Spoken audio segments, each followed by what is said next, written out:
Hello बच्चों, कैसे हो आप लोग। उम्मीद करते हैं कि आप सभी स्वस्थ होंगे, मस्त होंगे और आपकी पढ़ाई बहुत ही बेहतरीन तरीके से चल रही होगी।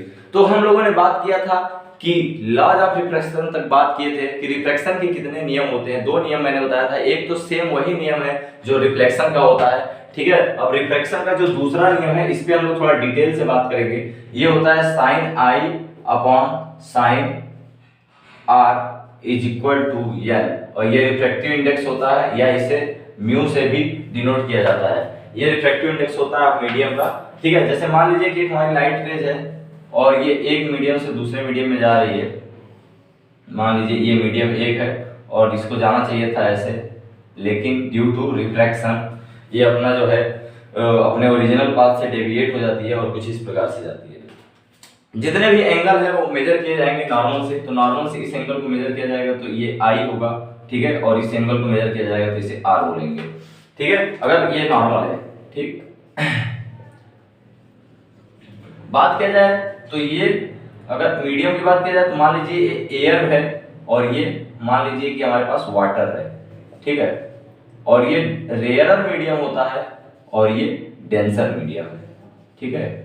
डेंसर मीडियम वो मीडियम होगा जिसकी डेंसिटी ज्यादा होगी। जब डेंसिटी ज्यादा होती है किसी चीज की तो उसमें चलना बड़ा मुश्किल होता है, इसलिए डेंसर मीडियम ऐसा मीडियम होता है, मैं यहां लिख देता हूं कि डेंसर मीडियम ऐसा मीडियम होता है जिसमें स्पीड ऑफ लाइट ज्यादा होती है, ठीक है। स्पीड ऑफ लाइट क्या होती है इसमें, ज्यादा होती है, यानी सॉरी स्पीड ऑफ लाइट जो होता है इसमें कम होता है। स्पीड ऑफ लाइट क्या होता है, कम होता है। क्यों? क्योंकि डेंस चीजें हैं, जो चीजें डेंस होती है उसमें चलना ज्यादा मुश्किल होता है, इसलिए लाइट भी इसमें ट्रेवल करने में इसको ज्यादा प्रॉब्लम होगी और इसमें जो है धीमी गति से चलेगी, इसलिए स्पीड ऑफ लाइट क्या होगी, कम होगी, ठीक। अगर रेयरर मीडियम की बात की जाए तो रेयरर मीडियम ऐसा मीडियम होगा जिसमें speed of light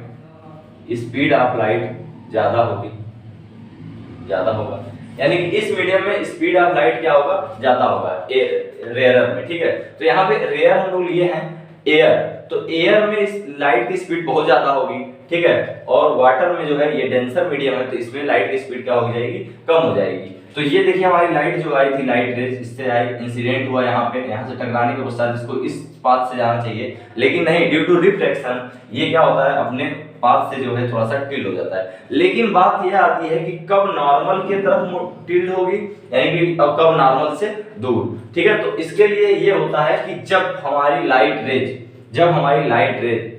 rarer medium से डेंसर मीडियम में जाएगी, तब टुवर्ड्स नॉर्मल जाएगी, ठीक है। जब रेयरर टू डेंसर जाएगी, यानी कि जब रेयरर टू डेंसर, ये डेंसर है, ठीक है, ये डेंसर है और ये रेयरर है, तो रेयरर से जब डेंसर जाएगी तो हमेशा टुवर्ड्स नॉर्मल की तरफ मुड़ जाएगी, ठीक है, टुवर्ड्स नॉर्मल, ठीक है। अगर उल्टा हो जाए, डेंसर टू रेयरर जाएगी, यानी डेंस से रेयर, तो अवे फ्रॉम नॉर्मल से दूर भगेगी, ठीक है। तो आप यहां देख सकते हैं इसका ओरिजिनल पाथ ये है, ठीक है, ये है, लेकिन ये नॉर्मल की तरफ टिल्ड हो गई, नॉर्मल की तरफ मुड़ गई। क्यों मुड़ गई? क्योंकि हम लोग रेयर टू डेंसर जा रहे हैं। रेयर टू डेंसर जब भी आएंगे, हमेशा याद रखना प्यारे बच्चों कि रेयर टू डेंसर जब भी जाएंगे, हमारा जो है ये एंगल क्या हो जाएगा, तो कम हो जाएगा। एंगल कम होने का मतलब ये हुआ कि हम लोग हमेशा जो है जो लाइट रेज टिल्ड होगी वो हमेशा नॉर्मल की तरफ टुवर्ड्स नॉर्मल मुड़ जाएगी।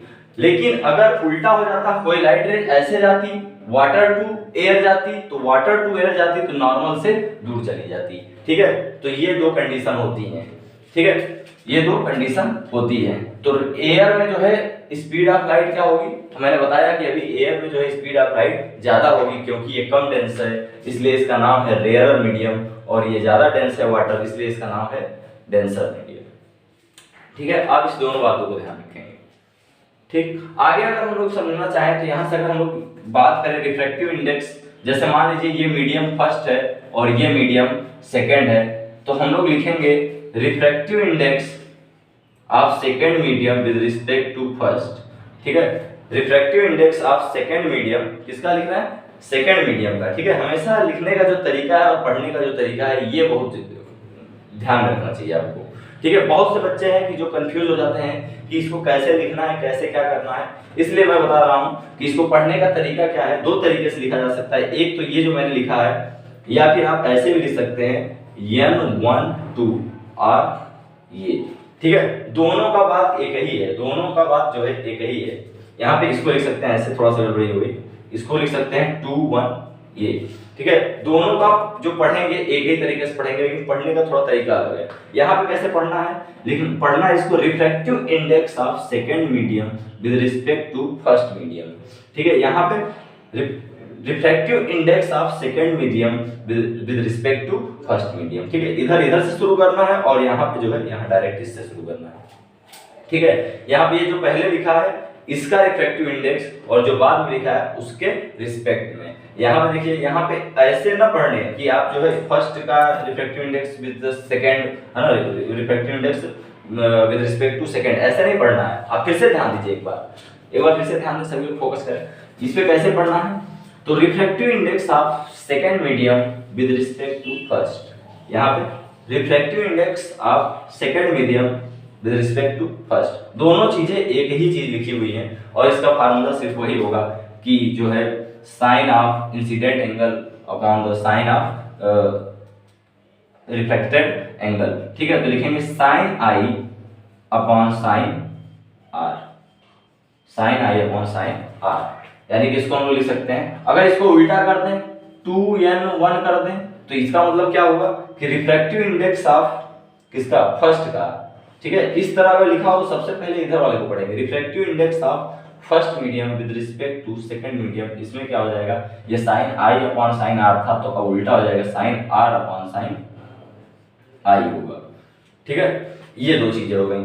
अब ये देखिए, आप ध्यान दें तो अगर इन दोनों से अगर मिलाएंगे तो ये दोनों एक दूसरे से कैसे हैं, इनवर्सली प्रोपोर्शनल है। अगर मैं लिखना चाहूं तो मैं लिख सकता हूं N1 2, यानी कि refractive index of second medium with respect to first medium, यहाँ से लिखा है साइन आई अपॉन आर, इसको लिख सकते हैं sine i upon sine r. लेकिन इसको एक चीज और लिख सकते हैं, इसको देखिए आप, साइन आई को अगर नीचे ले आएंगे तो लिख सकते हैं 1 upon sine r upon sine i. अब इस चीज को हम लोग क्या बोल सकते हैं, इस चीज को हम लोग बोल सकते हैं 1n2 और इसको बोल सकते हैं आप यहाँ देखिए 2n1, यानी कि refractive index of first with respect to second, तो लिखेंगे 1 अपॉन 2n1, ठीक है। यानी कि यहाँ से हम लोगों ने ये निकाल दिया कि दोनों में क्या संबंध होता है, कि दोनों में क्या संबंध होता है। अगर हम refractive index of second medium with respect to first medium निकाल रहे हैं और फिर अगर इसी का उल्टा निकालना हो, ठीक है, पहले का दूसरे के सापेक्ष निकालना हो, यानी फर्स्ट मीडियम का रिस्पेक्ट किसके निकालना हो, सेकंड मीडियम के रिस्पेक्ट में निकालना हो, तो दोनों में क्या रिलेशन होता है, तो दोनों एक दूसरे के व्युत्क्रमानुपाती होते हैं, इनवर्सली प्रोपोर्शनल होते हैं। दोनों एक दूसरे के क्या है, इनवर्सली प्रोपोर्शनल। अगर एयर टू डेंसर दिया है कि रिफ्रैक्टिव इंडेक्स 2 है, तो फिर हम लोग अगर एयर टू डेंसर दिया है रिफ्रैक्टिव इंडेक्स 2 है, तो डेंसर टू एयर हम लोग बोलेंगे 1/2 है, यानी कि एक दूसरे के क्या हो जाएंगे, उल्टा हो जाएंगे। अब यहाँ से हम देख भी सकते हैं कि हम लोगों ने निकाला अच्छे से, ठीक है। तो बातें समझ में आ गई होंगी कि फिर वही चीज है कि रिफ्रैक्टिव इंडेक्स कैसे होता है। अब हम लोग बात करेंगे कि रिफ्रैक्टिव इंडेक्स एक्चुअली में क्या होता है, ठीक है। जैसे इसमें क्या है कि अगर साइन आर, एक तो ये हो गया sine i upon sine r, एक तरीका और होता है रिफ्रैक्टिव इंडेक्स लिखने का, ठीक है, उसको भी हम लोग देख लेते हैं, इरेज करेंगे।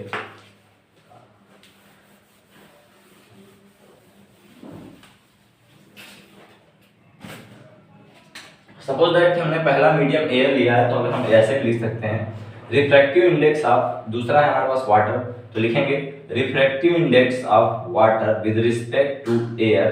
तो इसमें क्या होगा, जिसके रिस्पेक्ट में कहा जाए, एयर के रिस्पेक्ट में कहा जा रहा, तो एयर का जो स्पीड है, एयर स्पीड ऑफ लाइट जो एयर में है उसको ऊपर रखेंगे, ठीक है, और उसका रेशियो लेंगे किसके साथ, स्पीड ऑफ लाइट किसमें, इन वाटर, ठीक है, इनका रेशियो लेंगे। आप यहाँ ठीक से फिर से देखें, लिखा है refractive index of water with respect to air, तो सबसे पहले हमको लिखना है speed of light in air में स्पीड अपॉन रेशियो लेंगे किसके साथ, speed of light in water. ठीक है, तो आप देख सकते हैं कि यहाँ पे रिफ्रैक्टिव इंडेक्स क्या लिखा हुआ है, रिफ्रैक्टिव इंडेक्स ऑफ वाटर, किसका कह रहा है, वाटर का। तो वाटर वाला नीचे रहेगा और जिसके रिस्पेक्ट में कह रहे हैं उसका स्पीड जो है वो कहाँ रहेगा, ऊपर रहेगा। ठीक है, तो speed of light in air ऊपर रहेगा, speed of light in water नीचे रहेगा। इस प्रकार से हम लोग इसको निकालेंगे।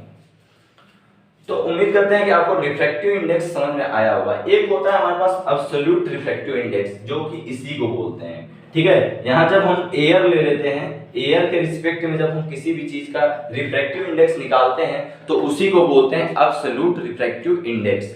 ठीक है, मीडियम अगर चेंज कर देंगे तो फिर वो एब्सोल्यूट नहीं होगा। मान लीजिए यहाँ पे एयर की जगह कुछ और मीडियम ले लिए, वाटर टू ग्लास ले लिए, ठीक है, तो फिर एब्सोल्यूट नहीं होगा। लेकिन अगर आप एयर ले रहे हैं, वैक्यूम ले रहे हैं, तो यहाँ पे क्या होगा, एब्सोल्यूट माना जाएगा। ठीक है, तो इसलिए हम लोग यहाँ पे लिख सकते हैं अगर एब्सोल्यूट है तो speed of light in air क्या होता है, c होता है, और speed of light in water या फिर एनी मीडियम उसको हम लोग v से मानेंगे, और इसको हम लोग n अगर लिख दें ANW तो ये हमारा हो जाता है, और इसको बोलते हैं फिर absolute refractive index, absolute refractive index.